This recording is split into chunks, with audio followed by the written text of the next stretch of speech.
संजीव जी, देखो सबसे पहले तो आपका शुक्रिया कि आपने मुझे आमंत्रित किया। मैं वकील ज़रूर हूँ, पार्लियामेंटेरियन भी ज़रूर हूँ, मगर थॉट्स में मैं ओल्ड स्कूल के थॉट लीडर हूँ। सर मैंने इससे ओल्ड स्कूल मत मेरे लिए ethics, value system, behaviour, conduct बहुत इम्पोर्टेंट है और शायद मैं आज आज के हिसाब से काफ़ी बड़ा मिसफिट हूँ क्योंकि मैं डेमोक्रेसी को एक एजुकेटेड डिबेट के माध्यम की तरह से ऑलवेज देखा करता था बिकॉज डेमोक्रेसी डिबेट पे ही चलती है और ट्रांसपेरेंसी भी होनी चाहिए, ऑडिट भी होना चाहिए। जब मैं देखता हूँ कि ये सब चीज़ें इस देश की डेमोक्रेसी से दूर चली गई हैं तो अफसोस ही जाहिर कर सकता हूँ। अब जैसे आपने राइटली बोला, मैंने 96 क्वेश्चंस डाले थे।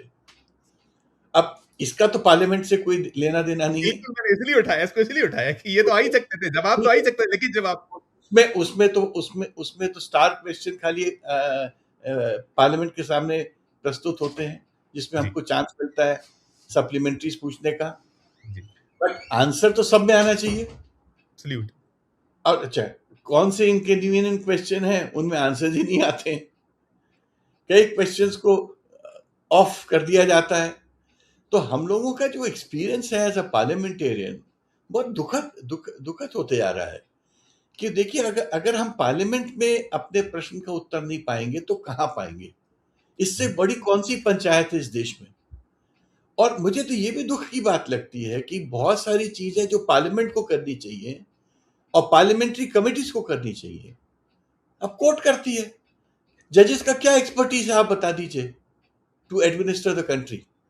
जजेस essentially are there to decide a list. दो डिस्प्यूट्स हो, दो लोगों की डिस्प्यूट्स हैं, वो अपने डिस्प्यूट प्रेजेंट करते हैं, इश्यू बेस्ड, एविडेंस बेस्ड उसमें जजेस आंसर देते हैं बेस्ड अपॉन आपके submissions and arguments. This is their job. अब आज के दिन 80% ऑफ एडमिनिस्ट्रेटिव डिसीजन मेकिंग, जो जिसको वो वैक्यूम सिचुएशन जहां मानते हैं, वहां पर कोर्ट्स आर स्टेपिंग इन। तो isn't this a failure of democracy? आपका it is the failure of both parliament and the executive. आप अपनी स्पेस जुडिशरी को दे क्यों रहे हो? आपको ये अपॉर्चुनिटी जुडिशरी को कभी देनी ही नहीं चाहिए थी। आपको खुद एक्टिव रहना चाहिए। जैसे विशाखा था, विमेन्स राइट जी, and women's protection in work place. ये तो अगर सुप्रीम कोर्ट स्टेप इन नहीं करता थ्रू विशाखा गाइडलाइंस तो कभी पता नहीं कब हम लोग सोचते। कई बार जो कई चीजें जो सुप्रीम कोर्ट ने आउट ऑफ द वे जाके की हैं, जो स्ट्रिक्टली स्पीकिंग उनकी जॉब नहीं रहती है, इट इज लॉडेटरी ऑल्सो। ऐसा नहीं कि हर चीज गलत है, जी, जी, जी, बट मेरा ये कहना है कि ये system is not the system जो कॉन्स्टिट्यूशन ने डिवाइस किया था, जो अंबेडकर जी ने, नेहरू जी ने, सरदार पटेल ने और जितने अपने कॉन्स्टिट्यूशनल फ्रेम कॉन्स्टिट्यूएंट असेंबली के जो अपने ग्रेट पीपल थे, थिंकर्स एंड राइटर्स, उन्होंने ये सिस्टम डिवाइस नहीं किया था। Governance is the business of the parliament through law making, and executive does the governance and it is answerable to the parliament. Judiciary is a correctional mechanism. तो हमारे सब mechanism टॉपसी टर्वी हो गए। देखिए, बहुत, मैं क्लियरली बोल रहा हूं, बहुत सीरियस थिंकिंग की जरूरत है। हम कोर्ट की बात करते हैं, 5 करोड़ केसेस लोअर कोर्ट में पेंडिंग है, यस सर, यस सर, लाखों केसेस हाई कोर्ट में पेंडिंग है। 20-20, 25-25 साल तक क्रिमिनल अपील्स की हाई कोर्ट में बहस नहीं हो पाती है, सेंटेंसेस पूरे हो जाते हैं। तो मेरा मेरा दुख ये है कि जो चीज देश को परेशान कर रही है, जो जनता को परेशान कर रही है, जिस पे हमको पूरी अटेंशन के साथ, शिद्दत के साथ सोचना चाहिए, काम करना चाहिए, वो इतना इंपॉर्टेंट इशू नहीं है। इंपॉर्टेंट इशू हो जाता है कि 150 साल पहले जो वंदे मातरम मैं ठीक से आने नहीं, वाला था उस पे, मैं आने वाला था कि कितने इंपॉर्टेंट बिल्स। देखिए, मैं मेरे यस मेरे से बड़ा देशभक्त कोई नहीं हो सकता, मैं कह सकता हूँ। मैं दिल सर, में, मेरे अंग-अंग में, एक-एक बूँद-बूँद में देशभक्ति है। सर, सर, मगर मेरे वंदे मातरम को मैं प्रणाम करता हूँ, और मैं चाहे नेशनल एंथम हो या नेशनल सॉन्ग हो, मैं उसको हाईएस्ट रिस्पेक्ट देता हूँ, और देनी चाहिए हर व्यक्ति को, हर सिटीजन को। बट आज का जो प्रॉब्लम है इज नॉट वंदे मातरम। बिल्कुल, बिल्कुल। आज की प्रॉब्लम है विमेन, जॉब्स, प्राइसेस। चीनी की प्राइस देखो कहां से कहां पहुंच गई है। एक गरीब आदमी चीनी कहां से खरीदेगा? पेट्रोल की हालत क्या है, गैस, कुछ में मैं इसके लिए हर वक्त गवर्नमेंट को नहीं ब्लेम करता हूँ। सर, बहुत सारी सर, ग्लोबल इश्यूज भी हैं, yes sir, yes sir. Global situations भी हैं। बट मेरा प्रॉब्लम दूसरा है कि हमारे लिए हर चीज इवेंट हो गई है। सही। पूरा इवेंट मैनेजमेंट का, मैंने आज अपने ट्वीट में बोला, देवेंद्र फडणवीस साहब को बोला कि अगर राहुल गांधी इवेंट कर रहे हैं तो आपको बुरा लग रहा है, आपने तो पूरा देश इवेंट से चलाते हो। सचमुच, राहुल सचमुच। गांधी ने तो एक पुणे का इवेंट किया ना कल, या एक दो और इवेंट्स किए। बट सर आपने जो वो जो इवेंट है सर, वो उसमें जो कितनी जो बिल्कुल महिला, मर्म है, दर्द है, वो जो उन्होंने पितृसत्ता की बात की, और बाकी बहुत, और उन बच्चियों का दर्द देखिए ना, तो उस महाराष्ट्र सरकार को ये कहने के पहले शायद मुझे लगता है बहुत सोचना चाहिए कि वो बच्चियां अनसेफ हैं, वो कितना खुलकर व्यक्त कर रही हैं। करिएगा आप, सॉरी मैं। वही तो मैं कह रहा हूं, आपने उनको तो क्रिटिसाइज कर रहे हैं कि आपने इवेंट कर रहे हैं। हमने कहा शोभा नहीं देता है देवेंद्र फडणवीस जी आपको कि आप इस प्रकार की बातें बोले। आप, मैं उनको एक अच्छा लीडर मानता हूं, पढ़े सर, लिखे व्यक्ति हैं, सर, सूझबूझ के व्यक्ति हैं। तो प्रॉब्लम है कि अगर सूझबूझ के व्यक्ति भी इस प्रकार की पॉलिटिक्स में आ जाएंगे तो अच्छी पॉलिटिक्स कौन करेगा? समझदारी की पॉलिटिक्स कौन करेगा? मेरा दर्द ये है, मैं क्या बोलूं। नहीं देख सर, जैसे जो डिटेरिएशन है, आप तो 16 से उस, और आप देख तो बहुत पहले से रहे। मैं तो मतलब कर्नल अजय नारायण मुश्रान जी का दौर, हम वो विधानसभा को कवर करते करते, मैं मध्य प्रदेश विधानसभा को जब छत्तीसगढ़ भी था, तो 87 88 से मौका मिला, लगातार देखा। और हम ये देखते हैं, वो आप बड़ी पंचायत है, आप जहाँ हैं, आप अपर हाउस में हैं, लोकसभा जो संसद है, बड़ी पंचायत है, यहाँ जो राज्य है, हम लोग देखते हैं कि जो इश्यूज हैं, आपने जो बात कही, आपने दर्द कहा कि यहाँ सवालों, वो भय भी खत्म हो गया, एक चीज। और दूसरा, अब किसी मुद्दे पे चर्चा नहीं, जो बड़े बड़े विषय थे जिसपे चर्चा ही नहीं हुई है, पूरे का पूरा सत्र, मानसून सत्र चला गया और आप ब्लेम्स वही रहे। तो ये कुछ ना होना, ये कितना, आपने पीड़ा की बात कही, कितना नीचे गिरा। और मैं अगर कहूं, अभी बीते जो हम देखें कि 2014 के बाद कहते हैं देश आजाद हुआ, जिस तरीके से भारतीय जनता पार्टी के लोग बोलते हैं, क्षमा चाहते हुए, अब 26 में, लेकिन वहां जो यही लोग कभी इस संसद के भीतर क्या क्या बातें करते थे, आज कुछ भी नहीं है। तो ये कितना जो हम लोग तो सोच के यही भेजा जाता है ना कि हमारी आवाजें वहां बुलंद होगी, उठेगी, कुछ भी तो नहीं हो रहा। ब्लेम आप ही पे है कि सब आप चलने नहीं दे रहे हैं, प्रश्नकाल भी नहीं चलने दे रहे हैं, और साथ में कोई इशू नहीं आ रहे हैं। अब काम रोको प्रस्ताव जैसे तो मुझे स्मरण ही नहीं होता, हम ये राज्यों में ही भूल गए और हम वहां भी भूल चुके हैं शायद कि काम रोको होता ही नहीं। हमने मध्य प्रदेश में तो दिग्विजय सिंह जी का वो एक मुख्यमंत्री अवर देखा हुआ है, या हम संसद में देखा है कि मनमोहन सिंह जी प्रश्नों के जवाब दिया करते थे। तो ये जो अवमूल्यन है, इसको लेकर क्या आप, थॉट ही हो सकता है, मुझे लगता है जनता के बीच जाए तो सही, ब्लेम आप पे कि आप लोग चलने नहीं देते। देखिए, प्रॉब्लम क्या है, 14 के बाद एक न्यू एरा ऑफ पॉलिटिक्स आ गया। देखिए, कांग्रेस पुरानी पार्टी थी, डेमोक्रेटिक वैल्यूज की पार्टी थी। थोड़ा सा भी कहीं शोर मचता था तो कांग्रेस 3 कदम पीछे हटती थी। उनको एक शर्म और लज्जा थी। होता है ना, जब आप अच्छे बैकग्राउंड से होते हो, थोड़ा भी कोई आपको कहते हो तो आपको शर्म आने लगती है। मुझे पता है, मैंने एक दिन वेल में घुस गया। मैं नॉर्मली वेल में नहीं जाता हूँ। मुझे बहुत खराब लगता है कि पार्लियामेंट में वेल में जाओ, because I am not built that way. मैं इसलिए पार्लियामेंट में नहीं आया हूँ कि मैं जाके वेल में खड़े हूँ। मैं एक समझदार व्यक्ति हूँ, जो कानून की रखवाला है, जो कानून की बात करता है, और जो जो कानून की दुनिया में रहना चाहता है। I want to be known for following the rule of law.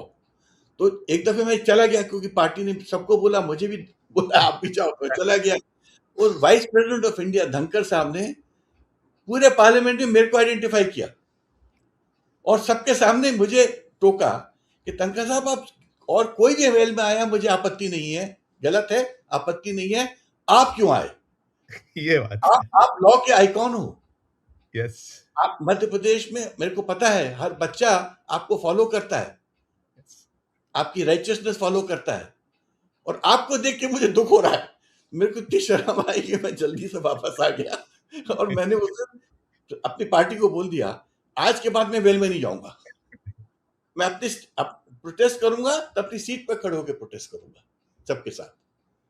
But कहीं ना कहीं हमको लाइन ड्रॉ करनी पड़ेगी हर चीज में, और अगर आप लाइन ड्रॉ नहीं करोगे तो चीजें डिटोरेट होती जाएंगी। और जब जब कोई कहता है कि आप भारत को आजादी 2014 में मिली, अब ये हास्यास्पद नहीं तो क्या है? बिल्कुल या सर। शासन और शासन इन स्टेटमेंट से चलेगा? It means you are not serious about your country. We should be talking of future. Past is only a lesson कि हमको फ्यूचर को कैसे कंडक्ट करना है। पास्ट के बेसिस पे कंट्री को नहीं चलाया जाता है। पास्ट समझदारी के लिए होता है कि जो मिस्टेक्स हमसे हुई हैं वो आगे नहीं होनी चाहिए। बट आपने पूरी पॉलिटिक्स ही पास्ट में करते हो, फ्यूचर की बात ही नहीं करते हो। करते हैं नहीं। Price price is not an issue for you.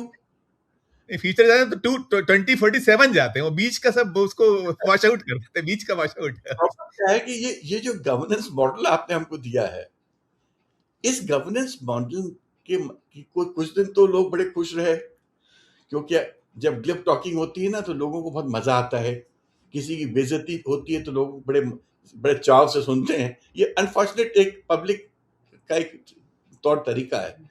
But थोड़े दिन बाद वो ग्लिप टॉकिंग आप पे अप्लाई होने लगती है। आज ये जो बच्चों का रिवोल्ट हुआ यस जंतर मंतर में, जी। This is a frustration. Yes ये बच्चों का नहीं, ये पेरेंट्स का भी फ्रस्ट्रेशन है। अब मैं नरसिंहपुर से जबलपुर आ रहा था 2 हफ्ते पहले। एक गुप्ता जी की, छोटे से पुराने कांग्रेस वर्कर हैं, उनकी सर। रिक्वेस्ट है, टंका सर प्लीज आप निकल रहे हो शेखपुरा से, मेरी छोटी सी दुकान में 1 सेकंड के लिए रुक जाओ। तो मैं रुक सर। गया। क्या फर्क सर। पड़ता है, भला आदमी अपन से रिक्वेस्ट कर रहा है। मेरे साथ बहुत सारे लोग थे। मैं उतर के उनके दुकान में अंदर बैठा। मैंने उनसे पूछा, गुप्ता जी आपके परिवार कहाँ है? कहते सर मेरे 3 लड़के हैं और तीनों जंतर मंतर गए हुए हैं। अरे बाबा रे बाबा रे अब बाबा। सोचो, शेखपुरा में एक छोटा सा बिजनेसमैन, उनके बच्चे। जो कांग्रेस लीडर, कांग्रेस का बहुत पुराना सिपाही है, अच्छा आदमी है, भला आदमी है, उसने कोई अपराध नहीं किया होगा आज तक, मुझे बोल रहा है कि मेरे 3 लड़के हैं और तीनों जंतर मंतर गए हैं भारत देश की सेवा करने। क्या बात। जब मैंने ये सोचा तो तब मैं समझ आया कि जंतर मंतर इज खाली नॉट एन अर्बन फिनोमेना। सचमुच इसका सच। मतलब ये विलेजेस और रूरल एरियाज तक भी पहुंच चुका है। सरकारों को और फ्यूचर सरकारों को भी सतर्क रहना पड़ेगा। इंडिया जाग गया है।